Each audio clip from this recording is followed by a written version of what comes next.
Good morning, students, and welcome to your online class once again. So, as you have already completed two chapters of IP, so today from this tutorial, I'm going to begin with the next chapter, which is chapter 3 Fundamentals of Python. In this chapter, we'll be learning about the basic fundamentals of Python, which is going to help us to write the Python programs further. So, let us begin the video. So students, in this chapter of Python fundamentals, we will first begin with the term IPO.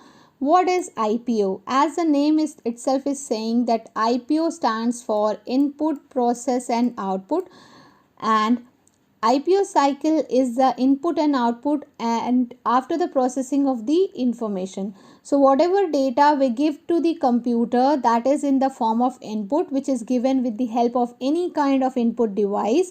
You can see in the diagram here that the input are the instructions whatever we give to the computer with the help of input device, and then that data, that unprocessed information, that goes to the processing unit of the computer, which is CPU, and CPU is responsible for processing the task which is given by the user, and after that it is forwarded to the output when it becomes the information. So the information is provided to the user with the help of any kind of output device. So this is how the IPO cycle works. Our life also depends upon the IPO cycle. You can take an example of any of the task which is given to you. For example, that as sir has completed chapter 2, so he must have given some question answers to you to write. So those question answers, those tasks which is given to you, that is the input given by him, and once you have completed that work into your fair copy, that will be your processing part, and once you hand over or send the work to your teacher, that is the output. So everything depends upon the IPO cycle, right? Moving forward to the next topic, we'll see here the other basic topics, the Python character set. So to write a program in Python, we need to understand some of the basic terms of Python which will help us to write the program further. So the first one is the Python character set. What is Python character set? Character sets are actually a set of valid characters that a particular programming language recognizes. So whenever you are going to write a program, you are going to obviously use some of the alphabets, you will use some of the, you can say, digits, you will use some of these special symbols or some other characters, special characters also are there in every programming language. So all those characters which are used for writing a program, those are Python character set. So there are few letters, digits and symbols which you need to understand, which the Python programming language recognizes whenever you write a program, because the interpreter needs to recognize the things, then only it will able to compile your program, make it error free. If the language is not recognized by them, if the character is not recognized by the interpreter, then your program will not be able to error free, or it will not execute properly. So we also need to understand that what we need to write in the program so that the language can understand it well and processes our task, right? So Python has the following character sets. You can see here letters, capital A to Z, small a to Z, then digits 0 to 9, special symbols some are there like space, plus, minus, multiplication, divide, percentage. So all these symbols are having their special meaning attached to it. We will be learning further one by one. That like plus is obviously used for addition, this minus sign is used for subtraction, it is for multiplication. This is called as a division symbol. The percentage, this works as a modulus sign which will give you the remainder of a particular number. This is a floor division operator. So when we will learn the operator part, we will learn about the different symbols and their meanings. Now the next character set are blank space, the tab space, the enter sign, the new line. So whenever you press enter, whenever you give a new line, so that is those are categorized under the white spaces. Whenever you give a space, press a enter sign or try to give a new line in the program, so those are white spaces. Now some other characters are, so you can see here that Python processes both ASCII and Unicode characters. ASCII character sets are actually the character sets which supports capital A to Z, small a to Z, 0 to 9 numbers, which we use for writing the program. And Unicode characters basically supports the different languages like English, Arabic, Greek, and many other are there. So it means it is a universal code and which is supportable in every language. So these both languages are these both character sets are supportable by the Python programming language. And you just need to understand like this, that character sets are some set of valid characters which we use for writing the program, which include both ASCII and Unicode characters. And ASCII characters are capital A to Z, small a to Z, 0 to 9, these special symbols, and Unicode support different languages. I hope you have understood. Now let us move on to the next topic, which is the tokens. What are tokens? These are also you need to understand while writing a program. These are basically a smallest unit in the program, individual unit in the program, which are called as tokens or lexical units.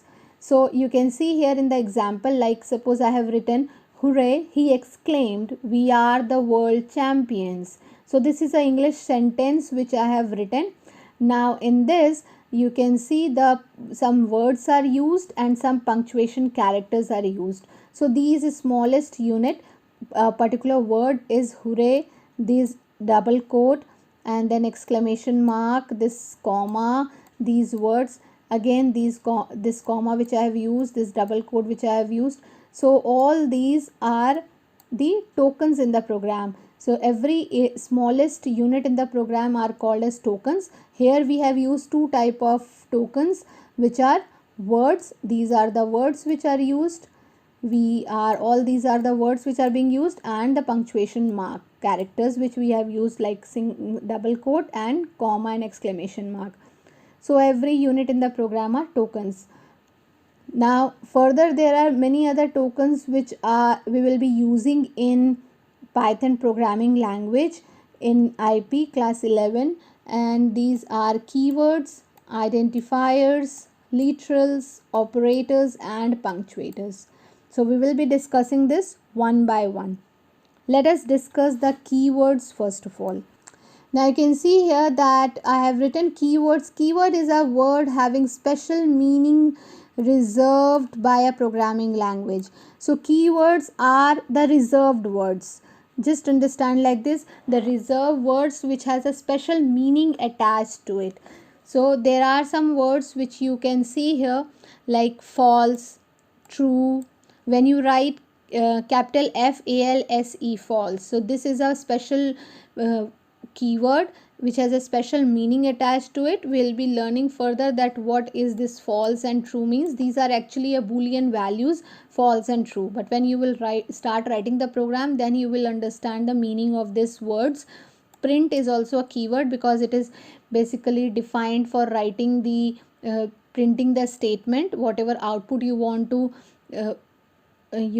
from the set of instructions. So we use print statement for getting the output from the programming language Python. Now id is used for getting the address of the particular number whatever we are using. If you want to get you want to see that where my value is being stored in the memory of the computer, so what is the address, memory location of that particular name or whatever values I have stored, so that this id is going to give me that memory location. And is also a keyword, or not, many others are there. You will find the table of the keyword in your book, you can see, and if you have any problem in understanding, you can contact me.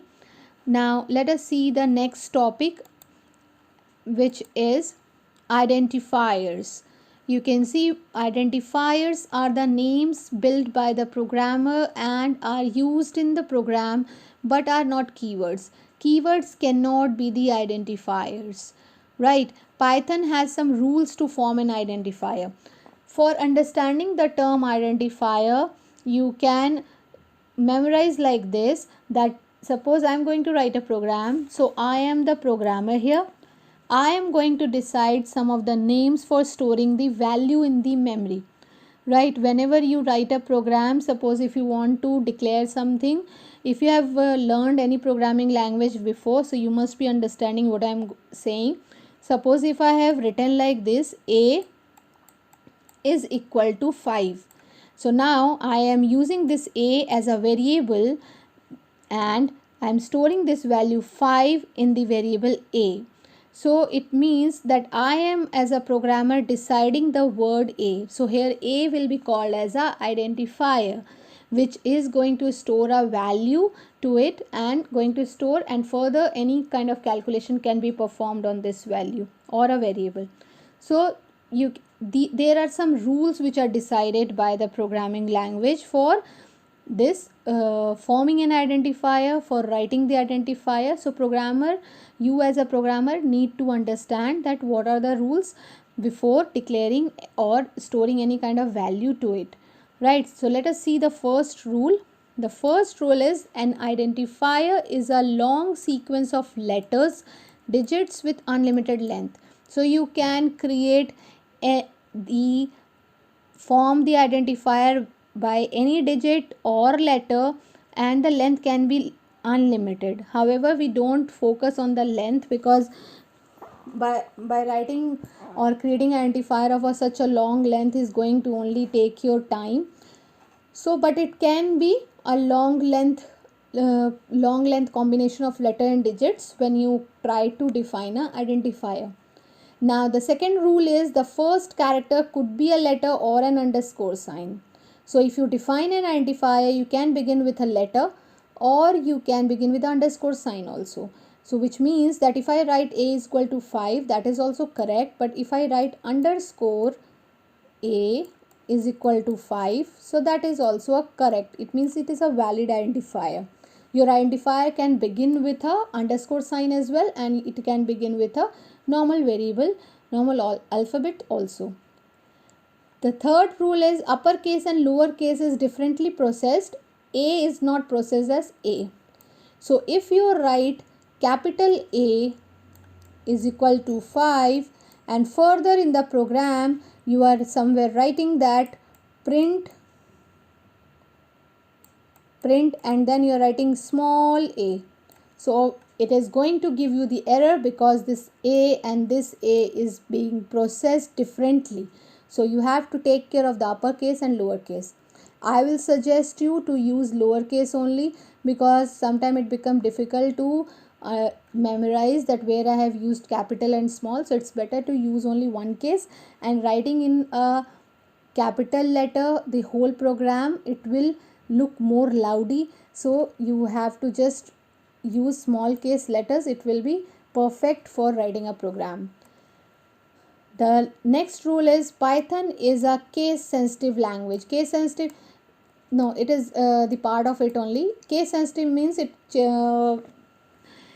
treats the uppercase and lowercase differently.